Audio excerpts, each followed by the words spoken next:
तो आज रिवीजन करेंगे किसका, सामाजिक विज्ञान का। सामाजिक विज्ञान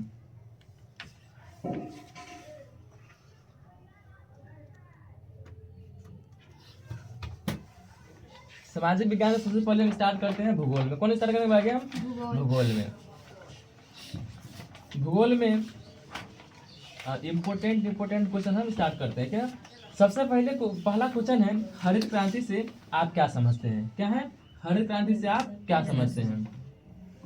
तो हरित क्रांति 1960 के दशक में हुआ था, जो पंजाब राज्य में हुआ था। इसका प्रणेता एम.एस. स्वामीनाथन था कि ना। इस क्रांति पर है ना ज्यादा करके गेहूं पर जोर दिया गया था। कहाँ दिया गया था जोर? गेहूं पर जोर दिया गया था कि ना। क्या लगी कि उस समय था कि भारत में माने कि खाने के जो अनाज था वो कभी हो गया था, समाप्त हो गया था कि ना, कि तगार पर आ गया। मैंने कुछ दिन में समझो ना कि 2-3 महीना मैंने बचल था, मैंने उतना दिन खाता ना भारत, तो पूरा का दिन अनाज में के खत्म हो सकता था कि ना। तो हरित क्रांति से आप क्या समझते हैं? तो हरित क्रांति 1960 के दशक में हुआ था, जो पंजाब राज्य में हुआ था। इसका प्रणेता एम.एस. स्वामीनाथन था कि ना। इस क्रांति में गेहूं पर जोर दिया गया था। जब उस समय भारत की अनाज खत्म हो गया था, तो भारत की जनता ने दूसरे देश से मन की अनाज मांगी। तो हरित क्रांति में वही हुआ था कि जब अनाज मांगा था दूसरे देश से, तो वो कभी कर दिया था कि वह मैंने कि सारा हुआ अनाज दे दिया था कि ना। और जब सारा हुआ अनाज जब दे दिया तो अब और मन टूट गया कि मैंने कि हमारे जो भारत में है, एक तो अनाज खत्म होने के कगार पर आ गए हैं। एक तो माने कि ना कोई बीज अच्छा बीज है कि बीज बोए जल्दी हो जाए कि ना मैंने सिंचाई की कोई व्यवस्था था, मैंने खेत में पानी पटाने की कोई व्यवस्था नहीं था। और इसे देख एक जो व्यक्ति थे एम.एस. स्वामीनाथन कि ना, वो समझो ना बहुत अच्छे विचारधारा के थे। कौन? एम.एस. स्वामीनाथन कि बोला कि जैसे कि धीरे धीरे जैसे कि पंजाब में, हरियाणा में, हर जगह धीरे धीरे कथी हो रहा है कि खेती अच्छा तरीका से न हो रहा है।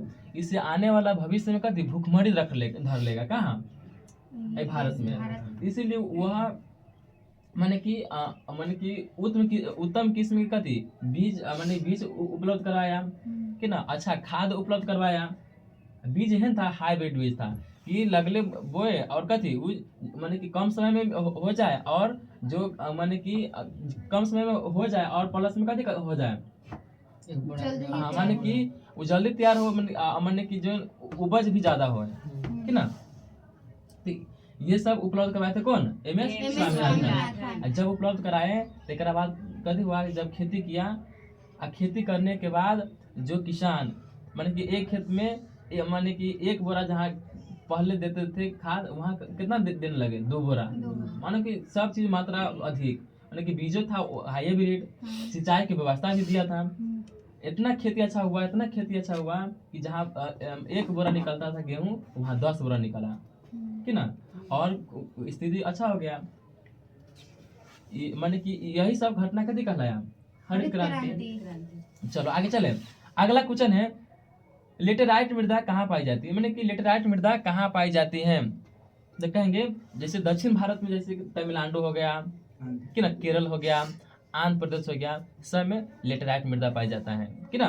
और उसमें चाय, कहवा, ये सब कथी होती है? खेती की जाती है। आगे चले। अगला इम्पोर्टेंट क्वेश्चन है कि बिहार में वन विनाश के 2 कारण लिखे। मैंने बिहार में वन के विनाश कैसे हो रहा है, उसका 2 कारण बताया। तो है बिहार में वन विनाश के 2 कारण निम्न है। बढ़ती जनसंख्या है ना, 2 जैसे कि मान लो कि पहला में पढ़ लेंगे। पहला देखते हैं, चलिए पहला देखते हैं कि बढ़ती जनसंख्या को रहने के लिए, मकान बनाने के लिए वन की कटाई हो रही है। माने कि आदमी की जनसंख्या बढ़ रहा है कि ना, अब इसीलिए कथी होगा? वन की कटाई होगा। अगला वन कटाई हो रहा है कि अब वन कटाई हो के फैक्ट्री खुलेगा या कोई घर मकान बनाएगा कि ना। आई लगी कथी हो रहा है? वन के ह्रास हो रहा है, वन के विनाश हो रहा है। पशु चारण एवं ईंधन के लिए वन के अधिक मात्रा में लकड़ी काटा जा रहा है कि ना। तो ऐसे कहते रहे वन के ह्रास हो रहा है। चलो अगला क्वेश्चन है, सौर ऊर्जा का उत्पादन कैसे होता है और ये माने कि अधिकांशतः कहाँ हो सकता है कि ना। याद कर लेंगे सौर ऊर्जा जो प्राकृतिक ऊर्जा है, सौर ऊर्जा प्राकृतिक ऊर्जा है कि ना, जो प्रकाश से उत्पन्न होता है कि ना। सौर ऊर्जा जो प्राकृतिक ऊर्जा है, सौर ऊर्जा को उत्पादन के लिए सौर सेल का निर्माण किया जाता है। सौर प्लेट में सिलिकॉन धातु का बना होता है जो सौर ऊर्जा को विद्युत ऊर्जा में परिवर्तित करता है। यही सौर ऊर्जा का उपयोग है। इनकी संभावना ज्यादा कहाँ है वो आगे धूप वाले राज्य में। चलो तो संजू बतलाएगी सौर ऊर्जा का उत्पादन कैसे होता है, तब कस के बोलना होगा। बोलो। सौर ऊर्जा जो प्राकृतिक ऊर्जा है, हाँ जिसका उपयोग करने के लिए सौर सेल का उपयोग किया जाता है। सौर सेल के प्लेट में सिलिकॉन धातु का तार होता है जो कि सूर्य ऊर्जा को अवशोषित कर विद्युत ऊर्जा में परिवर्तित कर देता है। इससे सौर ऊर्जा का उपयोग होता है। इसका उपयोग ज्यादातर धूप वाले राज्यों में किया जाता है, जैसे कि गुजरात, राजस्थान वाले देश में। चलो पिंदर बतलाएगा संसाधन किसे कहते हैं, बोलो पिंदर। पृथ्वी पर जितने वस्तुओं है जो मानवीय आवश्यकताएं पूरी करते हैं उसे संसाधन कहते चलो हैं। संसाधन सबसे सिंपल है, संसाधन किसे कहते हैं? पृथ्वी पर जितना वस्तु है कि ना, माने कि जैसे कि हम है ना, हम खुद भी संसाधन है कि ना। जैसे कि माने कि कोई मानव है, मानव जैसे कि हम बैठे टेबल पर, कुर्सी पर, माने कि सब के हम यूज कर रहा है, सब हमारे साधन है ना। पढ़ाई के साधन एगो बुक है कि ना, खेलने के लिए साधन एगो कहते बैट है, घूमने के लिए साधन एगो बाइक है, इस सब कहते संसाधन कहेंगे। तो कहेंगे पृथ्वी पर जितना वस्तु है जो मानवीय आवश्यकता को पूर्ति करती हैं उसे हम संसाधन कहेंगे, जैसे गाड़ी, टेबल, साइकिल, कुर्सी इत्यादि। चिपको आंदोलन क्या है? बतला संजू। चिपको पूजा तो बतला कस के बोलो, कस के। चिपको आंदोलन उत्तराखंड के चमोली जिले में हुआ था। 1972-73 में हुआ था। इसका प्रणेता सुंदरलाल बहुगुणा थे। इसमें हुआ क्या था कि अंग्रेजों के द्वारा हरे भरे पेड़ पौधा को काटा जा रहा था। वहाँ के महिलाओं जो थी वह वनमानुष था, उसका जीवन वन पर ही निर्भर करता था। वो महिलाओं ने बोला कि तुम लोग वृक्ष नहीं काटो, तो वह अंग्रेजों ने नहीं माना उसकी बात और पेड़ काटने चला। तो महिलाओं ने जाकर पेड़ से चिपक गई और बोला अगर तुमको वृक्ष काटना ही है तो पहले हमें काट दो, हमको मर जाने के पश्चात ही तुम वृक्ष काटना। तो वह दरिंदा उसके पास नहीं तो थोड़ा भी मतलब दया था, वह बिना सोचे समझे वृक्ष के साथ साथ महिलाओं को भी काट डाला। इसी आंदोलन को चिपको आंदोलन के नाम से जाना जाता है। इसका प्रणेता सुंदरलाल बहुगुणा है। तो चिपको आंदोलन के बारे में अभी पूजा बताई है। तो आज रिवीजन क्लास है, चलिए शुरू से अंत तक बने रहिएगा। तो चिपको आंदोलन समझ में आ गई सब आदमी को? आगे बढ़े।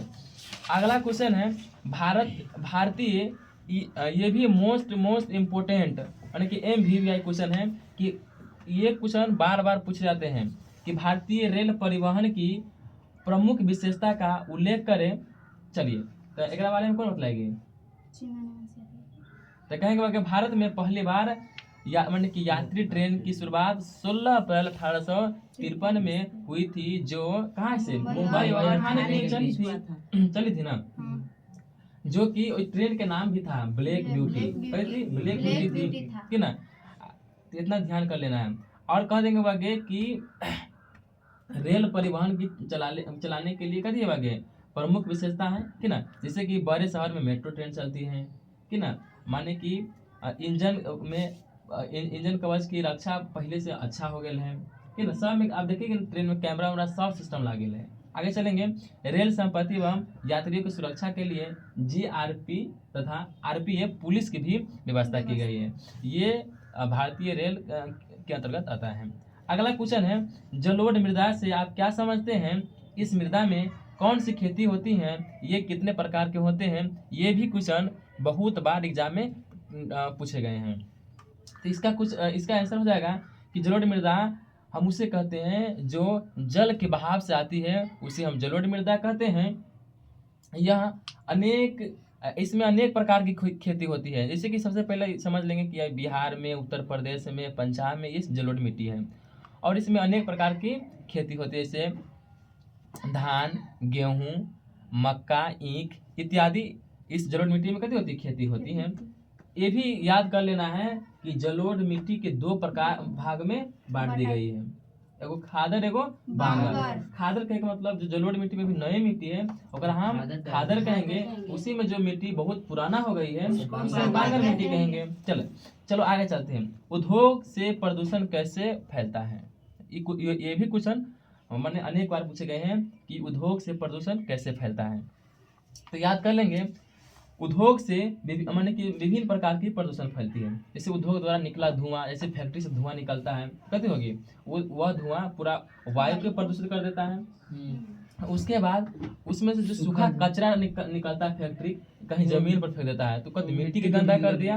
उसी में से जो मल होता है नाली के द्वारा नदी में बहा दिया जाता है, तो क्या होता है वहाँ नदी भी गंदा हो जाती है, माने प्रदूषित हो जाती है। यानी कि एगो फैक्ट्री तीन चीज की प्रदूषित कर दिया। सबसे पहले वायु को कर दिया प्रदूषित, दूसरा में मिट्टी कर दिया, तीसरा में जल कर दिया, है ना। साथ साथ जब तीनों हो गया साथ साथ फिक्स है कि मनुष्य माने कि वायु से जुड़ल है, मिट्टी से जुड़ल है, जल से जुड़ल है, तो कहते हो कि साथ साथ मनुष्य के भी कथी शरीर में अनेक प्रकार की बीमारियां फैलेगी, कि ना। यही है कथी उद्योग से प्रदूषण कैसे फैलता है। इतना हम लिख सकते हैं कि उद्योग एक लिखना होगा, कैसे लिखेंगे कि उद्योग से प्रदूषण कैसे फैलता है, लिखना होगा कहेंगे उद्योग से विभिन्न प्रकार की प्रदूषण फैलती है।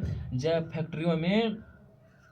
फैक्ट्रियों में धुआं निकलता है तो धुआं से वायु प्रदूषित हो जाती है, और वायु से जब कोई मनुष्य सांस लेता है तो तो मनुष्य के अंदर अनेक प्रकार की बीमारियां फैलती हैं, कि ना। और फिर बोलेंगे कि आगे जब फैक्ट्री से जो सूखा कचरा निकलता है और जमीन पर फेंक दिया जाता है, उसे माने कि मिट्टी भी दूषित हो जाती है, एवं जो गीला कचरा नाली के द्वारा माने साफ न करेगा, डायरेक्ट नाली के द्वारा नदी में गिरा देगा, उससे कहते होगा उससे भी पानी गंदा होती है। ये सब प्रदूषण का अंतर्गत आता है। हम इतना लिख देंगे तो आराम से 2 नंबर मिल जाएगा। अगला क्वेश्चन चलते हैं। वन्य जीव की इतिहास के 4 प्रमुख विषय, माने कि वन्य जीव माने कि वन के अंदर जो जितना जीव जंतु है धीरे धीरे समाप्त हो रहा है। एक 4 कारण बतलाना है। कितना कारण बतलाना है? 4 कारण बतलाना है। कहेंगे वन्य जीव के इतिहास का 4 प्रमुख विशेषता निम्न है, कि ना। माने कि ओकरा निम्नलिखित है, माने कि अनेक है। मानव अपनी आवश्यकता यानी मनोरंजन के लिए वस्तु प्राप्त करने के लिए, माने कि वस्तु से जैसे को ना होती है कि जैसे कि आप मान लो कि हाथी के दांत है तो एक छाल है ना, देखती बहुत महंगा बिकाती है, कुछ पैसा के लिए कोई मनोरंजन के लिए कथी कर देती है, जीव जंतु के मार दे रहा है। तो एगो तो हास्य हो गई पहला नंबर। दूसरा नंबर में है बढ़ती जनसंख्या के कारण जब मानव कथी करेगा, घर बनाएगा, फैक्ट्री बनाएगा, कि ना, उससे कथी करेगी वो पूरा वन्य जीव को कथी कर रहा है, वन के काट रहा है। जब वन कटा रहा है तो फिक्स है कि वन्य जीव के भी हास हो रहा है। आगे देखो तीसरा में हो गए पशु चारण एवं ईंधन के लिए अधिक मात्रा में लकड़ी काटी जा रही है, उससे भी वन्य जीव की कथी हो रहा है, वन एवं वन्य जीव के भी हास हो रहा है। अगला देखना है प्रदूषण फैल रहा है, अम्ल वर्षा हो रहा है, परावैज्ञानिक किरण भी आ रहा है, उससे भी वन एवं वन जीव के कथी हो रहा है, हानि हो रहा है, कि ना। चलिए आगे। अगला क्वेश्चन है कि ये भी अति इम्पोर्टेंट क्वेश्चन है। कौन? भारत में खरीफ फसल, रबी फसल तथा जायद फसल कब और किस ऋतु में बोई जाती हैं और कब काट ली जाती हैं, ये क्वेश्चन इम्पोर्टेंट है। ये क्वेश्चन बार पूछे जाते हैं, तो याद कर लेंगे।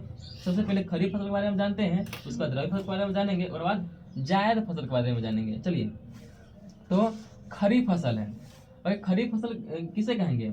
यह फसल, बोलो संजू। हाँ, यह फसल जो, बोलो खरीफ फसल बता तो संजू। खरीफ फसल जो जून जुलाई में बोई जाती है, उसके बाद वो फसल तैयार होने के बाद उसे मतलब होने के बाद यह वर्षा ऋतु में बोई जाती है। इसके बाद यह तैयार होने के बाद यह अक्टूबर और नवंबर में काट ली जाती है, इसे खरीफ फसल कहते हैं। यह फसल जैसे कि धान, ज्वार, बाजरा मतलब इत्यादि। चलो, विकी बोलेगा कि रबी फसल किसे कहते हैं? तंगा आवाज तंगा जोर से बोलना है, रबी मोबाइल में सुनाई दे। रबी फसल हम उसे कहते हैं जो पहले कब बोया था बताओ ना। रबी फसल अक्टूबर नवंबर में बोई जाती है, जो शीत ऋतु में बोई जाती है, और फसल तैयार होने के बाद मार्च अप्रैल में काट ली जाती है, जैसे में गेहूं, मटर, सरसों इत्यादि। ये सब कथी है, रबी फसल रबी है फसल। कि ना। अगला क्वेश्चन है जायद फसल। जायद फसल हम उससे कहेंगे यह फसल रबी एवं खरीफ फसल के बीच ग्रीष्म ऋतु में मार्च अप्रैल में बोई जाती है एवं मई जून में हटा ली जाती है, यानी कि काट ली जाती है। इसे हम जायद फसल कहेंगे। जायद फसल के अंदर आ जाएगा जितना सब्जी है, सब्जी चलाएगा, खीरा चलाएगा, खरबूज चलाएगा, तरबूज, ये सब के सब जायद फसल है। चले आगे। अगला क्वेश्चन है फसल चक्रण मृदा संरक्षण से किस प्रकार सहायक। कहेंगे क्वेश्चन पहले समझ लेना, ये भी क्वेश्चन बार बार पूछे गए हैं कि फसल चक्रण मृदा संरक्षण में किस प्रकार सहायक है। तो कहेंगे बाकी में पिंदर समझ आ रहे पूछेगी ना, आ रहे। चलो आगे चलते हैं। फसल को ऋतु के आधार पर लगाया जाता है। हर ऋतु में हर प्रकार की फसल लगाई जाती है कि ना, उसे फसल चक्रण कहते हैं। माने कि जितना बार ऋतु, माने कि ग्रीष्म ऋतु आएगा, शीत ऋतु आएगा, वर्षा ऋतु आएगा, बार बार कहते होता है ऋतु चेंज, तो फसल भी चेंज, माने कि चल रहा है, फिर दोबारा फिर खत्म होगी, फिर वही आएगी। तो बार बार जो चलेगी पर हम कथी कहेंगे, हम फसल चक्रण। चक्रण कहेंगे। फसल के बारे में बोलते फसल चक्रण कहेंगे कि ना। अगला कहता है कि हर बार माने कि हर ऋतु में अनेक प्रकार की फसल उगाई जाती है कि ना, फसल लगाई जाती है, उसे हम फसल चक्रण कहते हैं। फसल चक्रण से मृदा की उर्वरता शक्ति कटी जाती है, खत्म हो जाती है। तो हम लोग क्या करते हैं, खेतों में राख, गोबर कि ना, दलहनी पौधे लगाते हैं और क्या करते हैं, उसमें हम जुताई कर देते हैं। जुताई करने के पश्चात जो राख थी, गोबर थी, जो नाइट्रोजनी पौधा था, उसमें से नाइट्रोजन निकल कर कटी हुई पूरा मिट्टी के अंदर फैल गई, और जो मिट्टी में जो शक्ति की कमी थी वह पूर्ति हो गई। इसे हम कथी कहेंगे, फसल चक्रण एवं मृदा संरक्षण। आगे बढ़े। परंपरागत एवं गैर परंपरागत ऊर्जा में अंतर बताएं। तो हम पहले परंपरागत के बारे में जानेंगे कि ना। ऐसे ऊर्जा स्रोत जिनका अति भंडार सीमित होता है और उसे कि ना माने सीमित है, ओकरा कहेंगे परंपरागत कि ना। जिसका भंडार असीमित है ओकरा कथी कहेंगे, गैर परंपरागत। जैसे मान लो कोयला, ये सब परमाणु, ये सब कथी है परंपरागत, माने कि सब है कथी, ये सब तरह कथी हो जाएगी गैर परंपरागत। माने परंपरागत ओकरा कहेंगे कि बहुत दिन से वो आ रहा है कि ना। जैसे कि कहेंगे बाकी सूर्य, पवन, समुद्र, ये सब कथी है परंपरागत। माने गैर परंपरागत माने पेट्रोलियम, कोयला, ये सब कथी हो सकती है, ये खत्म हो सकती है, लगी गैर परंपरागत। में लगती उल्टा लिखा है। चलो आगे देखो। पर्यावरण के लिए वन क्यों महत्वपूर्ण है। माने कि पर्यावरण पूरा है ना, जैसे कि जीव मंडल, स्थल मंडल सब मिलजुल के है ना पर्यावरण कहलाता है ना। वायुमंडल हो गई, जल मंडल हो गई, स्थल मंडल, सब मिलेकर कहलाती है पर्यावरण। तब पर्यावरण के लिए वन क्यों महत्वपूर्ण है। चलो कहें ये भी क्वेश्चन पूछे गए हैं, चलते हैं आगे। वन जो सदियों से धरती पर है, ये वन ही है तो जैव विविधता बनी रही है। ये बात सही है, वन ही है तो जैव विविधता बनी रही है। वन जो सभी राज्य तथा राष्ट्र के लिए अवश्य है ना, हर दुनिया में हर देश के लिए, हर राज्य के लिए कथी है, आवश्यक है। वन नहीं होने से जीव की हास होती है और वन नहीं होने से प्रदूषण फैलती है, इसलिए वन होने से पर्यावरण बनी रहती है। वन जो मनुष्य तथा पशु पक्षी के लिए आवश्यक है, इसलिए पर्यावरण के लिए वन बहुत महत्वपूर्ण है। एक क्वेश्चन इंपोर्टेंट है, ये भी याद कर लेना, एग्जाम में पूछे जाएंगे है ना। आगे चले। आगे जल संरक्षण के उपाय, माने कि आप जल के बचाने के लिए उपाय कौन कौन है। तो चलिए एक नंबर में देखते हैं पिंदर कि जल का उपयोग आवश्यकता के अनुसार करना चाहिए। माने कि जल बचाने के लिए थोड़ी, माने कि हम जानते हैं कि हम एक डोल में नहा लेंगे तो बेफालतू में नहाएंगे, 5 डोल से कौन फायदा कि ना। घटे हो रहा है, माने जल खत्म, जल वेस्ट हो रहा है कि ना। हर नागरिक में जल संरक्षण हेतु जागरूकता लानी होगी। माने कि हर जगह ये बात फैलाना होगा कि जल को सीमित, माने जितना उपयोग उतना ही उपयोग करो, उपयोग से ज़्यादा उपयोग ना करो कि ना। सेविंग करते समय कि ना नल बंद करना चाहिए। देखते कि आदमी माने कि अभी तक गाँव में चल आ रहा नल जल बस समझ खुलल है, नल के खोल के छोड़ देले है, कोई टेंशन नहीं, कौन बिल लाग रहा है कि तो वो कहते हो जल के हास हो रहा है। बर्तन धोने के समय कि ना कटरा का उपयोग करना चाहिए। देखो कटरा का उपयोग करेंगे तो मान लो कि एक बारी बर्तन को धो लिए, कटरा में निकाल के फिर अलग कर लेंगे, नहीं तो एक 10 हैंडल चलाते मैंने कि एगो छिपा धोते हैं, तब कथी रहले कि उतना पानी में एक छिपा धोया, पानी के यहाँ से हो रहा है। ये सब हो रहा है, ये याद कर लेना कि जल संरक्षण के उपाय कि जल का उपयोग आवश्यकता अनुसार करना चाहिए पहला। दूसरा में हर नागरिक में जल संरक्षण हेतु जागरूकता लानी चाहिए। तीसरा में है शेविंग करते समय नल को बंद कर देना चाहिए। और तीसरा समय है बर्तन धोने के समय टब का उपयोग करना चाहिए। टब मतलब कटरा। अगला चले आगे चले, गोंडवाना समूह के 4 कोयला क्षेत्र के नाम लिखे। ये क्वेश्चन मैंने कि 21 में 22 में 18 में मैंने कि अनेक बार ये भी पूछे गए कि गोंडवाना समूह के 4 कोयले क्षेत्र के नाम लिखे। मैंने गोंडवाना समूह है ना जो 20 करोड़ पहले मैंने कि खुदाई इसका हुआ था। चलो गोंडवाना समूह का कोयला जो मैंने कि धातु शोधन कोयला है, जो गोंडवाना समूह का कोयला क्षेत्र है कि ना। गोंडवाना समूह के कोयला क्षेत्र में देखो पहला है दामोदर घाटी, यह माने कि गोंडवाना समूह के कोयला है क्षेत्र है कौन, दामोदर घाटी, सोन घाटी, तीसरा में महानदी घाटी और चौथा में वर्धा गोदावरी की ना घाटी। इसके प्रमुख क्षेत्र दामोदर घाटी पश्चिम बंगाल तथा झारखंड और रानीगंज बोकारो में स्थित है। तो ये गोंडवाना समूह का कोयला कभी कभी पूछ जाता है कि गोंडवाना समूह का कोयला कितना वर्ष पुराना था, तो कहेंगे कि 20 करोड़ कि ना, 20 करोड़ थी बात संजू। चलो आगे बढ़े, आगे नगद फसल और रोपण फसल में क्या अंतर है, ये भी क्वेश्चन बार बार पूछे गए हैं। याद कर लेंगे नगद फसल और रोपण फसल में, नगद मतलब जैसे कि सीधे फसल के हम खेत में से कहाँ ले गए, सीधे बेचने ले गए, जैसे ईख हो गया। अब मैंने कि रोपण फसल जो फसल के हम रोप सके, देखिए एक स्थान से उखाड़ के दूसरा स्थान लगा सके, रोपण फसल। जैसे धान कथी करते हैं, उखाड़ के लगा देते हैं। मरुआ के जानते हैं ना, मरुआ कथी करते हैं, एक जगह से उखाड़ के दूसरी जगह लगा देते हैं। जैसे प्याज हो गया, इससे कथी रोपण फसल है। आया समझ में पिंदर। चलो आगे चले, नगद फसल रोपण फसल में क्या अंतर है, कहेंगे नगद फसल पहले पढ़ते हैं नगद फसल की ना, वैसी फसल जिनकी उत्पादन को सीधे बाजार में बेचकर नगद पैसा प्राप्त किया जाता है वह नगदी फसल कहलाती है। जैसे आम, केला, लीची डायरेक्ट कथी करेंगे, माने कि लीची के तोड़ेंगे डायरेक्ट बाजार में, आम के तोड़ेंगे डायरेक्ट बाजार में, केला के तोड़ेंगे डायरेक्ट कहाँ बाजार में। इसे नगदी फसल, चाहे ईखो भी नगदी फसल में आएगा कि ना।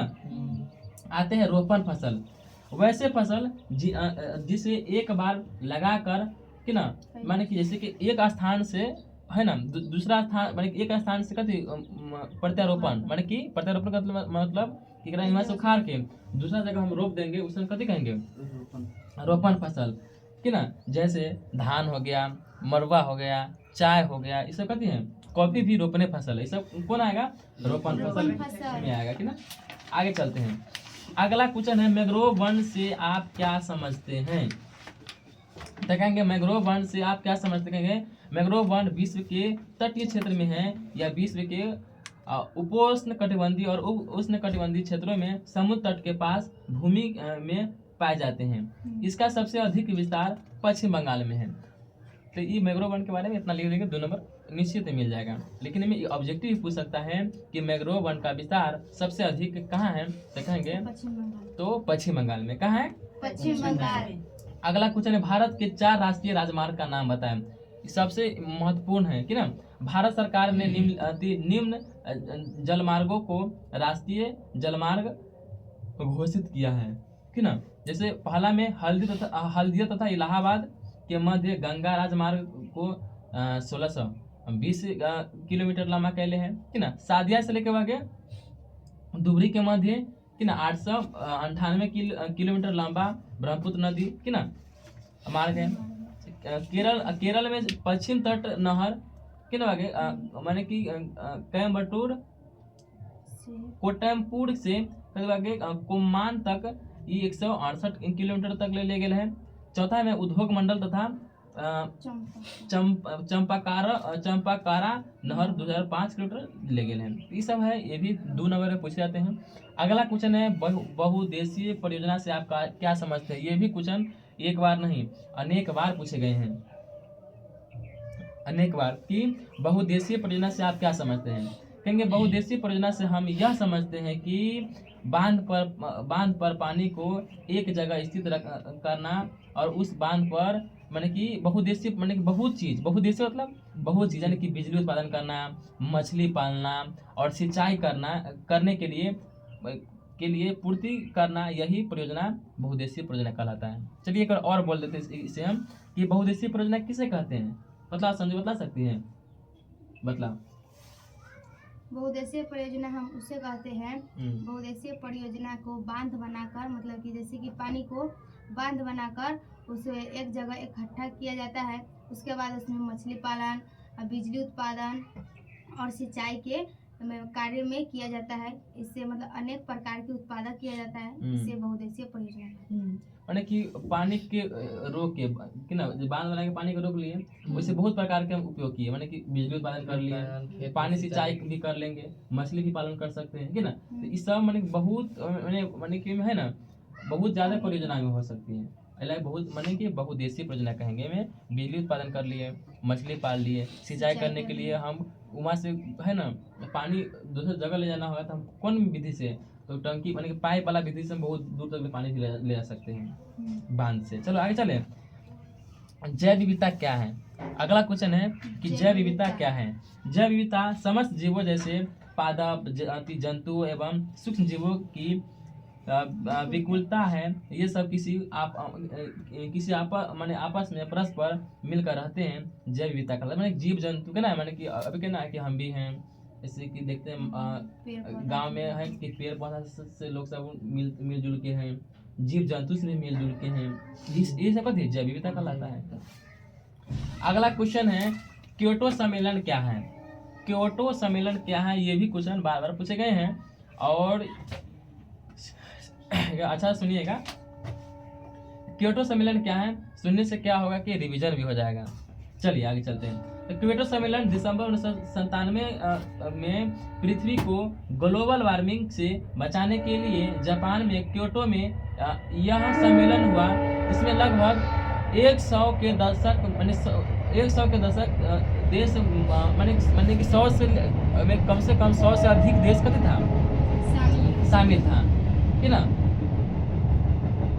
देश भाग लिए। यह सम्मेलन क्योटो जलवायु के उद्देश्य में हुआ था। याद कर लेना है कि क्योटो सम्मेलन कहाँ हुआ था, तो क्योटो सम्मेलन जापान के क्योटो में हुआ था। इसमें ग्लोबल वार्मिंग ज़्यादा बढ़ रहा था, माने कि CO2 गैस माने कि पृथ्वी के ताप ज़्यादा बढ़ रहा था, इसीलिए माने कि जापान के क्योटो में सम्मेलन हुआ। इसमें 100 से अधिक देश भी में शामिल हुए हैं। इस पर विचार किए गए कि इसके अंतर्गत ये माने कि क्योटो माने कि CO2 के साथ और गैस था कि उसे हम कैसे बच सकते हैं, इस पर उपाय ढूंढा गया कि ना। सब देश के सामने बैठक हुआ, यही क्योटो सम्मेलन कहलाया। हमें कोई दिक्कत नहीं है, इतना पूछे क्योटो सम्मेलन से क्या समझते हैं ये हम लिख सकते हैं। चलो, स्वर्णिम चतुर्भुज राजमार्ग क्या है। कहेंगे स्वर्णिम चतुर्भुज एक प्रसिद्ध राजमार्ग है जिसकी आकार माने कि चतुर्भुज के समान है। यानी कि स्वर्णिम चतुर्भुज भारत में है ना, जैसे कि मान लो कि चेन्नई, नीचा चेन्नई, कोलकाता के ना, मुंबई, दिल्ली, माने कि है नीचा चेन्नई, कोलकाता, फिर नीचा चेन्नई, कोलकाता, ऐसे ना जो 4 को राज्य जोड़ेंगे, माने 4 राज्य के चेन्नई से लेके कोलकाता जाएंगे कहाँ ऊपर दिल्ली जाएंगे, फिर मुंबई, फिर जाएंगे चेन्नई। माने कि ये है ना, माने चतुर्भुज रेखा बन रहा है। कैसे क्या बन रहा है, चतुर्भुज रेखा। जैसे मान लो कि ये वाला कभी है, यहाँ से लेके ये चेन्नई है, चेन्नई से कहाँ जाएंगे कोलकाता से कहाँ जाएंगे दिल्ली से कहाँ जाएंगे मुंबई से फिर कहाँ जाएंगे चेन्नई। देखो कभी बन रहा है समचतुर्भुज। तो एक हम कहते हैं, पूछेगा कि स्वर्णिम चतुर्भुज राजमार्ग क्या है, तब कहेंगे स्वर्णिम चतुर्भुज एक प्रसिद्ध राजमार्ग है जिसका आकार चतुर्भुज के समान प्रतीत होता है। भारत के दिल्ली, मुंबई, चेन्नई, कोलकाता नगरों को जोड़ने के लिए स्वर्णिम चतुर्भुज अति महामार्ग यानी कि राजमार्ग बनाया गया। कौन मार्ग, राजमार्ग। याद कर लेंगे, पूछेगा कि स्वर्णिम चतुर्भुज माने कि चतुर्भुज के अंतर्गत कितने राज्य को जोड़े गए हैं। 4। चार राज्य को वो कौन कौन है वह गए? दिल्ली, मुंबई, चेन्नई, कोलकाता। दिल्ली, मुंबई, चेन्नई, कोलकाता। ये 4 राज्य के जुड़ल गेल है कि ना, एकरे हम कहेंगे स्वर्णिम चतुर्भुज। चतुर्भुज। आगे चलल जाए। चलिए, जनसंख्या घनत्व से आप क्या समझते हैं? अगला है क्वेश्चन, जनसंख्या घनत्व से आप क्या समझते हैं?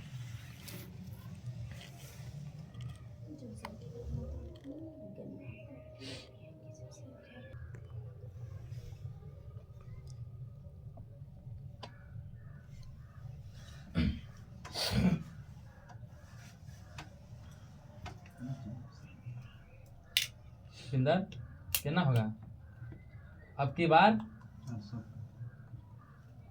हाँ बोले तो अब की बार 400 पार। अब पढ़ता है ये ना, कितना होगा? चले, क्योटो सम्मेलन हो गया था, स्वर्णिम चतुर्भुज भी हो गया था। स्वर्णिम चतुर्भुज कथी था कि बाग यह एक राजमार्ग है जो 4 गो राज्य के जोड़ती हैं कि ना। कहाँ से? चेन्नई से कोलकाता, कोलकाता से दिल्ली, दिल्ली से मुंबई, है ना। जब ये रास्ता से ना बनती है ना, तो 4 गो कानून चतुर्भुज लिखा देखने लगती है, का नाम में रख दिले है स्वर्णिम चतुर्भुज। आगे चलते हैं।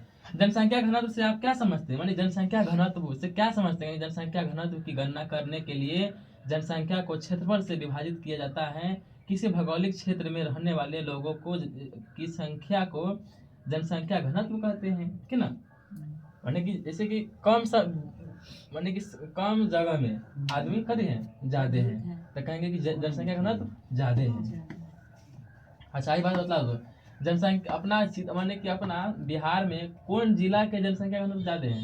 हाथी के पटना के शिवहर के। कल शिवहर में सबसे छोटा जिला है शिवहर, और छोटे जिला में ज्यादा आदमी है, तो कहेंगे सबसे ज्यादा घनत्व क्या कर रहा है? जनसंख्या घनत्व शिवहर के। चला आगे। चलो, क्योंकि जनसंख्या घनत्व बराबर कथी होती है?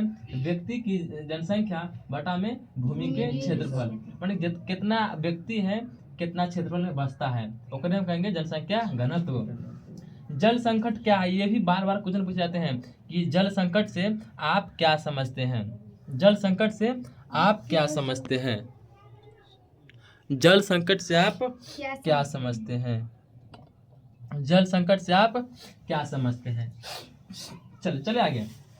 कहेंगे आज भारत ही नहीं बल्कि पूरा विश्व जल संकट से ग्रसित है। आज मानव मंगल ग्रह पर जल की खोज में लगा हुआ है, लेकिन भारत सहित अन्य देश में आज पानी की कमी हो गई है।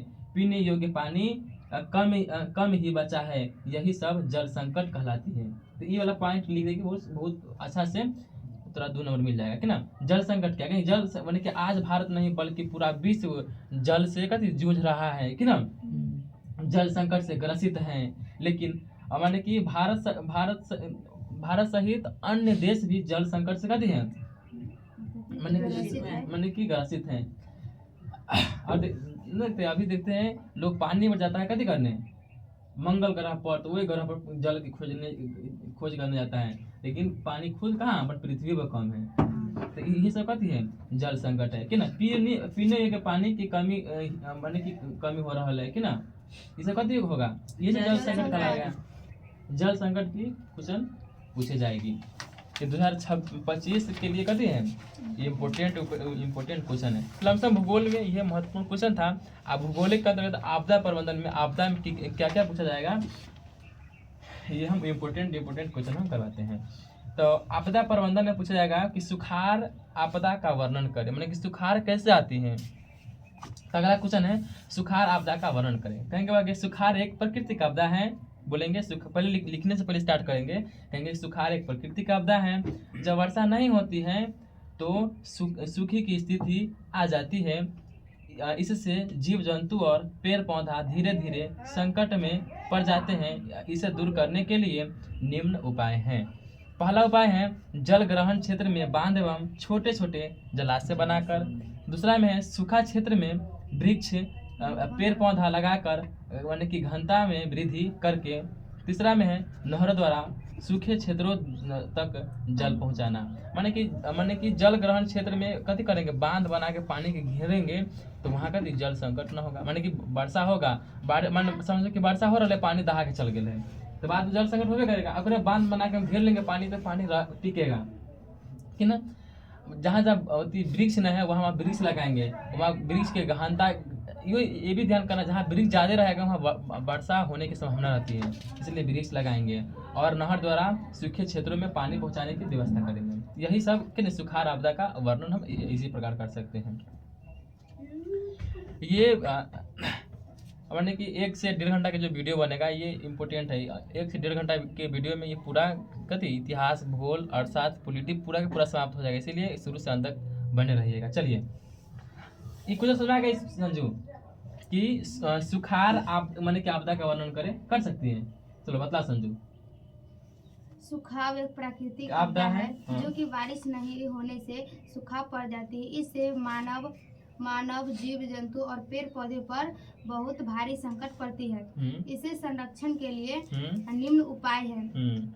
इसे मतलब कि जब कहीं पर छोटे छोटे बांध बनाकर पानी को मतलब कि स्टॉक किया जाता है और उसके बाद जिस क्षेत्र में किसी भी क्षेत्र में पेड़ पौधा लगाया जाता है जिससे कि बारिश होने की संभावना होती है। और तीसरा में है कि जिस पानी को किसी नहर या नाला द्वारा सूखे क्षेत्र में पानी को लाएंगे। चलो तो माने कि यही सुखाड़ आपदा का वर्णन है। अगला क्वेश्चन है भूकंप एवं सुनामी में के विनाश करी प्रभाव से बचने का वर्णन करें। माने भूकंप और सुनामी से हम कैसे बचेंगे कि ना। तो भूकंप एवं सुनामी दोनों भयंकर प्राकृतिक आपदा हैं कि ना। पृथ्वी के भीतर होने वाली हलचल को, जो पृथ्वी के अंदर जो हलचल होगा अगर हम भूकंप कहेंगे, यही हलचल जब समुद्र के अंदर होगा उसे हम सुनामी कहते हैं है ना। आगे चलना है। भूकंप से बचने के लिए उपाय कि ना। भूकंप से बचने के लिए उपाय में जैसे कि भूकंप रोधी मकानों का निर्माण पर जोर देना। माने कि आयताकार बने और है ना जो जड़ होगा ना वो मजबूत होना चाहिए कि ना। और मजबूत पिलर देकर मकान छोटा एवं आयतकार, माने कि मकान हमेशा आयतकार रहना चाहिए एवं पिलर में रहना चाहिए कि ना। और जब भूकंप आए तो क्षेत्र में जाना चाहिए, कौन सा, जैसे बालू वाला क्षेत्र जाना चाहिए कि ना। अगला क्वेश्चन है सुनामी से बचने के लिए निम्न उपाय। सुनामी मतलब जानती है जो समुद्र में लहर कष्ट आती है, जो जगह माने कि समुद्र के किनारे जगह घर रहेगा तो घर के दहा भी सकती है कि ना। समुद्र तट के किनारे मैंग्रोव वृक्ष लगाना, माने कि मैंग्रोव वृक्ष लगा देंगे कि ना। मकानों का निर्माण समुद्र तट से दूर, माने कि कम से कम दूर करना चाहिए। जब समुद्र है तट ऐसे बहुत दूर करना चाहिए एवं ऊंचा करना चाहिए कि समुद्र का लहर भी आए तो वहां तक न पहुंचे। आप पहुंचो करे तो माने जब घर ऊंचा पर रहे तो वहां तक कभी पानी न चढ़ पाए। तो यही इसका 2 उपाय था। आगे चले आपदा। 2 को समझ गए ना कि सुखाड़ आपदा का वर्णन करें और भूकंप एवं सुनामी के विनाशकारी प्रभाव से बचने के लिए मैंने कि प्रकाश डाले बता देंगे ना। चलो आगे चलते हैं। आपदा से आप क्या समझते हैं? आपदा जानता है पिंदर? कभी कभी हम अभी बैठल है, अभी मानो भूकंप आ गया, ये आपदा हो गया। अभी हम बैठल है, अभी आने तूफान आने लगेगा, कथी है आपदा। आपदा तरह कहता है कि हेलो कि हम आ रहे हैं कि ना, बिना कहले सुनने चलाता है कि ना। आगे देखो आपदा से आप क्या समझते हैं? कुछ कुछ दुर्घटनाएं ऐसी होती हैं जो बिना बुलाए मेहमान की तरह कि ना अकस्मात यानी कि अचानक आ धमकती है और अल्प समय में ही जन धन को कि ना माने कि माने आपस में क्षति पहुंचा देती हैं। ये हमें संकट की स्थिति में ला देती हैं कि ना। संकट की स्थिति उत्पन्न करने वाली ऐसी कोई माने कि भयावह घटना आपदा कहलाती है कि ना। इतना बात समझ में आ गया कि माने कि दुर्घटना ऐसी होती है जो बिना बुलाए मेहमान की तरह आता है कि ना। जब आपदा आता है तो उसे माने कि माल के क्षति के माने हर चीज के नुकसान पहुंचा देती हैं कि ना। यही सब संकट को हम आपदा कहते हैं कि ना। दूसरे शब्दों में हमारे सामाजिक आर्थिक जीवन को भारी खतरों में डालने वाली, हमारे सामाजिक आर्थिक जीवन को भारी खतरों में सबसे पहले बात है कि 2 लिखवा दिए थे हम कि आपदा किसे कहते हैं। तो आपदा बोलना होगा 2 नंबर में पूछेगा। तो सबसे पहले स्टार्ट कर देंगे, कुछ दुर्घटनाएं ऐसी होती हैं जो बिना बुलाए मेहमान की तरह माने कि अचानक आ धमकती हैं और माने कि उस आपदा में माल एवं जीव जंतु माने कि सभी प्रकार की क्षति होती है। उसे हम क्या कहेंगे, मानवीय माने कि सीधे आपदा कहते हैं। या आपदा की एक माने कि एक और लिखवाए थे कि आपदा जब ये ना याद रहेगा तो और दूसरा शब्द में ये भी कह सकते हैं कि हमारे सामाजिक आर्थिक जीवन को भारी खतरे में डालने वाली अकस्मात घटना जिसे हमें उम्मीद भी नहीं था कि ये घटना हो सकता था हमारे समाज में। ये जब माने कि हमारे समाज में ये घटना हो जाती है, ये भी एक आपदा ही कहलाती है। चलो, तो आपदा से समझ गए ना। जैसे कि कुछ दुर्घटना ऐसे होता है कि जो बिना बुलाए माने कि बिना बुलाए माने कि अचानक चलाता है। वैसे माने कि जीव जंतु माल क्षति सब कति क्षति हो जाता है। ये सब कति है, ये भी आपदा है। हमारा सामाजिक नहीं देता है, कोई आदमी सोचो नहीं करता है कि ना कोई आदमी को हो जाए, लेकिन जब आदमी को वह हो जाता है तो वो कहती है आपदा है। अगला क्वेश्चन चले। अगला क्वेश्चन है बाढ़ के कारण एवं सुरक्षा का कारण लिखे कि ना। बाढ़ आने के निश्चित कारण है कि नदी देखो बाढ़ के ना आएगी कि ना माने कि बाढ़ आने के कारण होगी ना। नदी के जल ग्रहण क्षेत्र में माने कि अधिक वर्षा होने के कारण नदियों में उफान आ जाती है, जिससे आपस में क्षेत्र में जलमग्न हो जाती है। दूसरा में है कि नीची जमीन तथा जल विकास के अभाव वाले क्षेत्र में अत्यधिक वर्षा होने पर वह क्षेत्र माने कि जल प्लावित हो जाते हैं कि ना। कहेंगे बागे बाढ़ से सुरक्षा माने कि बाढ़ से सुरक्षा संबंधी उपाय निम्नलिखित हैं। कहेंगे कि बाढ़ से कितना सुरक्षा से हम माने कि बचेंगे कि ना। समझो समझ आ लगवा तो याद कर लेंगे कि बाढ़ के सुरक्षा संबंधी उपाय बतलाना है तो बता सकती है। तो कहेंगे नदी किनारे मजबूत तटबांध बना देना चाहिए कि ना। ऐसे बाढ़ पर नियंत्रण कर सकते हैं। बांध बनाकर नदियों को जल के बहाव को नियंत्रित करना कि ना। वृक्षारोपण करना, बांध के बगल में कैसे करेंगे, वृक्षारोपण कर देंगे कि बांध मजबूत रहे। ऊंचे स्थान पर कि ना बसाव का प्रबंधन करना, जो व्यक्ति नदी किनारे हैं ओकरा माने कि बतलाया जाए कि ऊंचे स्थान पर निवास करने के लिए कि ना। अगला क्वेश्चन है तो ये सब था कथी माने कि बाढ़ के कारण एवं बाढ़ से क्या सुरक्षा हो सकता है। तो बाढ़ के कारण समझ में ना कि नदी जल माने बाढ़ आएगा क्या ना जब अधिक वर्षा हो गया कि ना। तो कथी होगा, नदी में ठीक से कि पानी बढ़ जाएगी और नदी किनारे जितना माने लोग के कथी होगा घर होगा कि ना, सबके सब कथी होगा माने कि समझो ना कि दह जाएगा। तो ओकरा हम बचाने के लिए कथी करेंगे कि सबसे पहले कथी करेंगे, बढ़िया से ऊंचा करके पहले कथी कर देंगे, बांध बना देंगे। तो ओसे राहत मिलेगा। बांध बनाने का कथी कर देंगे, मतलब बोलो ना पानी तो पानी हाँ वो पानी अपने आप जब बांध बनाएंगे तो पानी कथी होगा, नियंत्रण हो जाएगा। फिर बोलेंगे कि वहाँ के जो व्यक्ति होगा सब व्यक्ति हाँ वहाँ कथी करेंगे, सबसे पहले वृक्षारोपण कर देंगे कि बांध मजबूत रहे कि ना। और वहाँ के जो व्यक्ति रहेगा उससे हम कहेंगे कि है ना ऊंचा जगह पर कथी बनाओ, घर बनाओ कि ना। तो अगला क्वेश्चन है तो ये जो क्वेश्चन था बाढ़ के कारण एवं सुरक्षा के कारण लिखे। लेकिन अगला क्वेश्चन हम स्टार्ट कर रहे हैं भूकंप के प्रभाव को कम करने के लिए 4 उपाय लिखे। माने कि भूकंप के प्रभाव को कम करने के लिए 4 उपाय बतला सकते हैं। तो पहला उपाय कहेंगे भूकंप नियंत्रण एवं माने कि मार्टिरिंग केंद्रों का स्थापना करना। दूसरा में है भूकंप रोधी मकान का निर्माण करना। और तीसरा में है गलियों एवं सड़कों का चौड़ा होना। समुदाय शिक्षा एवं संसाधनों को लोगों को जागरूक करना कि ना। ये सब भूकंप प्रभाव के